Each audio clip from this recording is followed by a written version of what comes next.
শুভ সকাল বন্ধুরা, তোমরা সবাই কেমন আছো?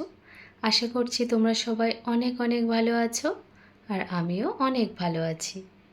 তুলসীজ ব্লগে তোমাদেরকে অনেক স্বাগত ও ভালোবাসা জানিয়ে আমি আজকের ভিডিওটা শুরু করছি।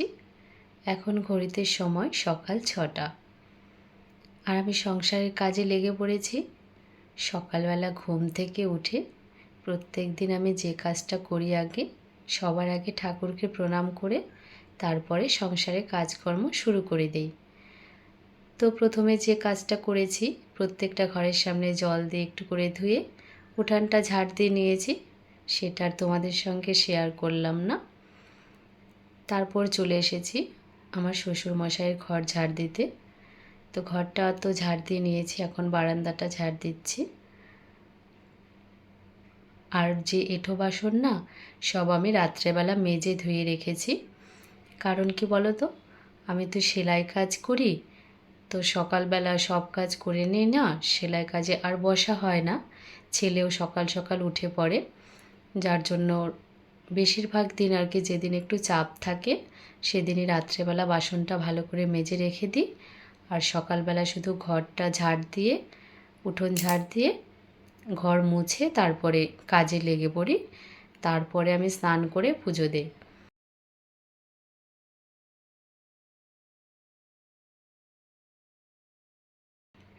তারপর দেখো, আমার শ্বশুরমশাইয়ের ঘর ঝাড় দিয়ে চলে এসেছি, আমি রান্নাঘরটা ঝাড় দিয়ে নিচ্ছি।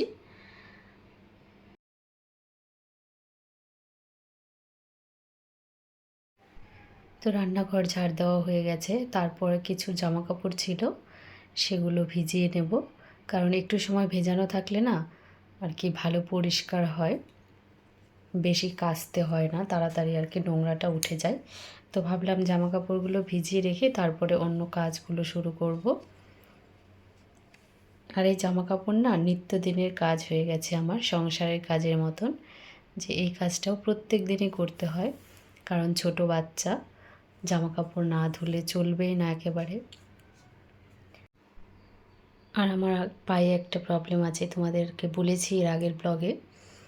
তো বেশি সার্ফের জল ঘাটলে না পায়ের প্রবলেমটা বেড়ে যায়। এটা না আগে ছিল না, জানি না কেন এখন এরকম হচ্ছে। এই 2 বছর থেকে প্রায় এরকমটা হচ্ছে। তো জামা কাপড়টা ভিজিয়ে রেখে তারপরে চলে যাব আমাদের ঘরে। চলে এসেছি, দেখো এই ঘরে যেহেতু থাকা হয় না, সব জানলা দরজা বন্ধ আছে এখন। সকালবেলা সব খুলে দেব, তো ঘরটা পুরো অন্ধকার হয়ে আছে। ঘরে না থাকলেও না ঘরটা তো পরিষ্কার পরিচ্ছন্ন রাখতে হবে, তাই না? তো জানালাগুলো খুলে দিচ্ছি। ঘরের মধ্যে একদম গ্যাস হয়ে গেছে মনে হচ্ছে, এরকম হয়ে আছে। কারণ রাত্রেবেলায় শোবার আগে না আকাশে মেঘ দেখেছিলাম, যে ভাবলাম যদি বৃষ্টি হয় তাহলে তো জানলা দিয়ে জল ছিটকে তোশক ভিজে যাবে, ঘরে জল ঢুকতে পারে। সেই জন্য সব জানলা বন্ধ করে রেখে গিয়েছিলাম। তো বৃষ্টি তো হয়নি, আরও ঘরটা পুরো একদম গ্যাস জমে আছে। আর এই যে পাখিগুলো দেখো, রাস্তা দিয়ে যাচ্ছিল তো একটা লোক নিয়ে, তো পাখিগুলো দেখে খুব ভালো লাগলো, নিয়েছিলাম। কিন্তু আমার ঘরে রাখার মতন সেরকম জায়গা নেই। আর এই ঘরে যেহেতু থাকা হয় না, মশারির যে পিনগুলো আছে সেগুলো ফাঁকাই রয়েছে এখন, তো সেখানেই ঝুলিয়ে রেখেছি। আর বিছানাটা হালকা করে গুছিয়ে নেব, কারণ বেশি নোংরা হয় না। ঘরে শুলে পড়ে তো একটু নোংরা হয়, কিন্তু থাকা যেহেতু হয় না, তো বিছানায় তেমন কোনো নোংরা হয়নি। তো বেড কভারটা একটু ভালো করে একটু টেনে টেনে ঝেড়ে নিলাম। তারপরে ঘরটা ঝাড় দিয়ে নেব এখন। আর বাইরে যেসব কাজ থাকে মোটামুটি কমপ্লিট হয়েছে, এখন শুধু বাইরে গিয়ে মুছতে হবে, মোছাটা বাকি আছে।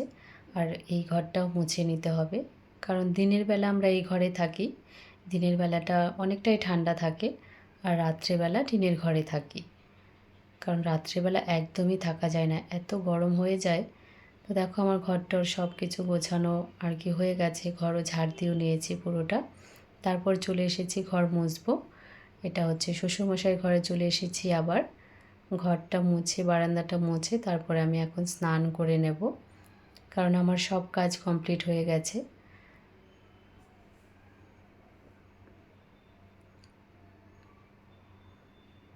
তো জামা কাপড়গুলো যে ভিজিয়ে রেখেছিলাম সব কেচে রেখে তারপরে স্নান করে ঘরে চলে এসেছি। আর বাথরুমটাও নোংরা হয়েছিল তো অনেকটা, বাথরুমটাও পরিষ্কার করেছি।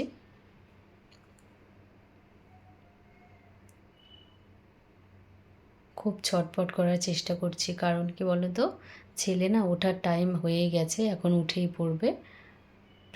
এখন প্রায় ওই 8টার মতন বেজে গেছে, তো উঠে পড়তে পারে, সেই জন্য আর কি ঝটপট করার চেষ্টা করছি।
তারপর দেখো আমি জল নিয়ে যাচ্ছি বালতি করে, কারণ পরে দেখলাম যে আমার শাশুড়ি মা মন্দিরে যায়নি, কোথাও একটা গেছে, দেখতে পেলাম না। তো আমি সব আর কি মন্দিরের কাজ করে নিয়ে তারপর পুজো দেব। তো জলটা নিয়ে চলে এসেছি। তারপর প্রথমে ঠাকুরকে জাগিয়ে নেব।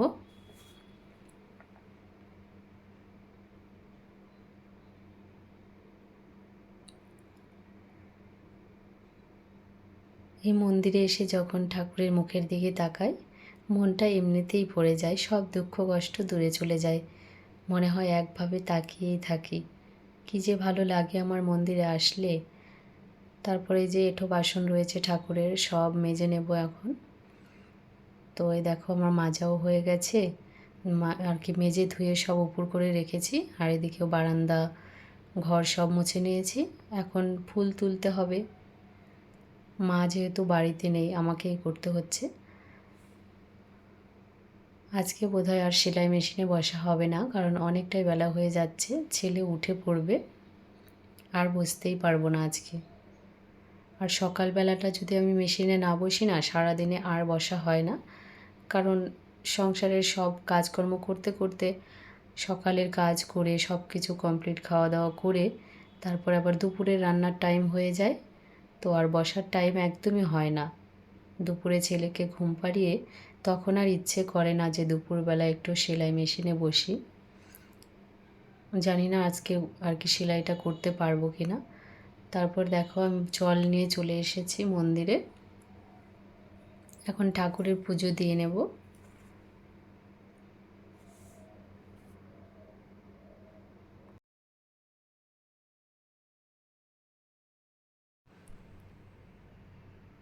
তো আমি পুজোটা দিয়ে নিই, তোমরা আমার সাথে থাকো। তো সব কিছু তো আমি জোগাড় করে নিয়েছি। আর এই বাসনগুলো আর কি ঘরে নিয়ে যেতে হবে, সব উপর করে রেখেছিলাম, জল ঝরে গেছে অনেকটাই।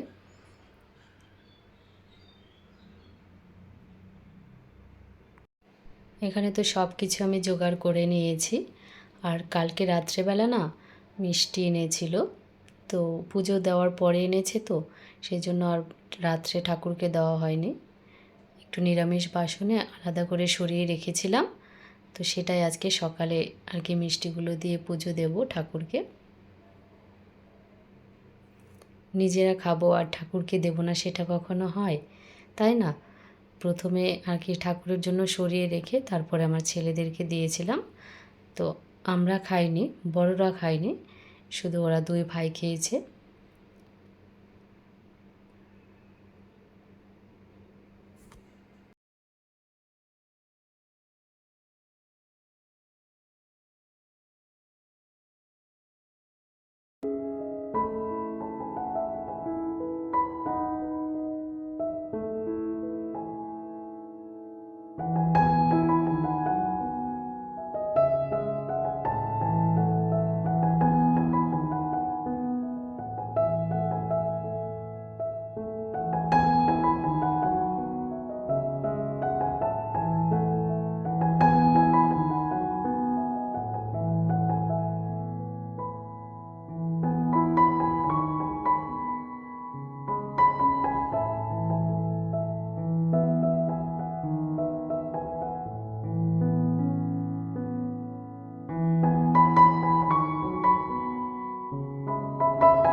পুজো দেওয়া তো আমার হয়ে গেছে।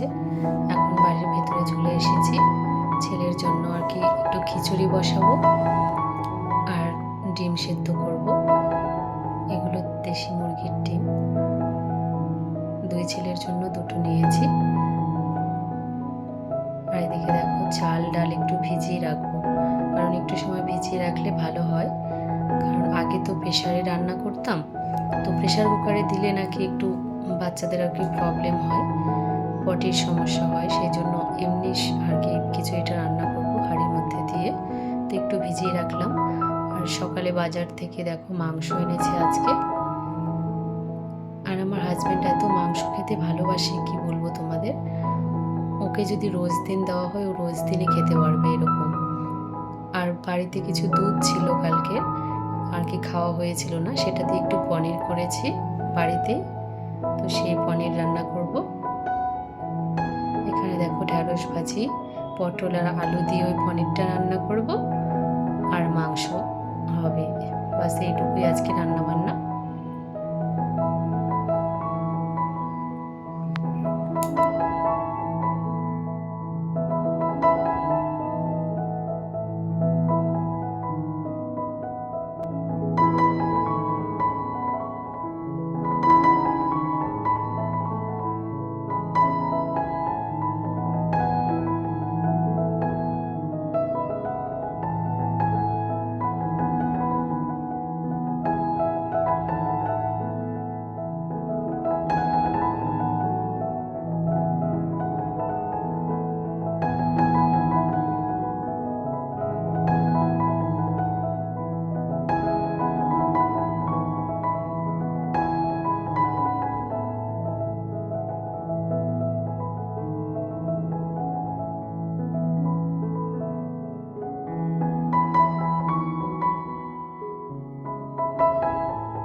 তো আমার রান্না তো কমপ্লিট হয়ে গেছে। আর মাংসটা আমার হাজব্যান্ড করেছে, সেই জন্য ভিডিওটা তোমাদেরকে দেখাতে পারলাম না। আর ও যখন রান্না করছিল তখন আমি একটু ব্যস্ত ছিলাম আর কি। যে জামা কাপড়গুলো সকালে মেলে দিয়েছিলাম সেগুলো শুকিয়ে গেছে, সব তুলে নিচ্ছি। আর এইটুকু সময়ের মধ্যে আর কি ও রান্না করতে করতে আমি ছেলেকে খাইয়ে ঘুম পাড়িয়ে নিয়েছি। আর দেখো দুপুরের খাবার নিয়ে আমি বসে পড়েছি। তো ভিডিওটা কেমন লাগলো অবশ্যই জানিও। যদি ভালো লাগে লাইক শেয়ার এবং সাবস্ক্রাইব করে আমার পাশে থেকো। দেখা হচ্ছে নেক্সট ভিডিওতে। ততক্ষণে তোমরা সবাই ভালো থেকো।